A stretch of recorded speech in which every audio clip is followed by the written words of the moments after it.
राम की खड़ाऊं लेकर भरत ने सिर से लगा ली। राम ने भरत से कहा, नीतिपूर्वक प्रजा का पालन करना, प्रजा को सुखी रखना राजा का सबसे पहला कर्तव्य है।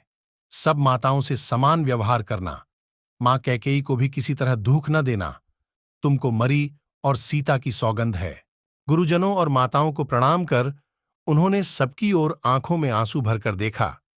इस तरह भरत को विदा करके रामकुटी में लौट आए। समाज सहित भरत अयोध्या को लौट चले। राम की चरण पादुकाओं को एक सुसज्जित हाथी पर सिंहासन में स्थापित कर वे अयोध्या को चल पड़े। 4 दिन की यात्रा कर वे अयोध्या पहुंचे।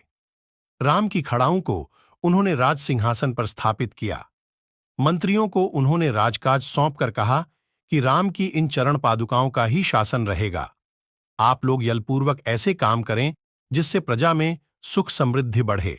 माताओं को देखभाल के लिए उन्होंने शत्रुघ्न को हिदायतें दे दीं। अयोध्या का सब प्रबंध करके भरतनगर के बाहर नंदीग्राम में मुनिवेश बनाकर रहने लगे। वहीं से वे आवश्यक देखभाल करते। भरत के चले जाने के बाद राम, लक्ष्मण और सीता मंदाकिनी नदी के किनारे किनारे दक्षिण की ओर बढ़े और अंत्रि आर्षि के आश्रम में पहुंचे। इन तीनों ने आर्षि को प्रणाम किया। आर्षि ने भी उनको संतान की तरह अपनाया। उनकी पत्नी भगवती अनसुईया तपस्या और पतिव्रत धर्म के लिए प्रसिद्ध थीं। सीता जी ने आश्रम के भीतर जाकर उनका चरण छुए अनसुईया ने पुत्रवधू की भांति उनसे प्यार किया। सती अनसुईया ने सीता जी को पति सेवा का उपदेश दिया। सीता जी की पति सेवा से प्रसन्न होकर कुछ मांगने को भी उन्होंने कहा।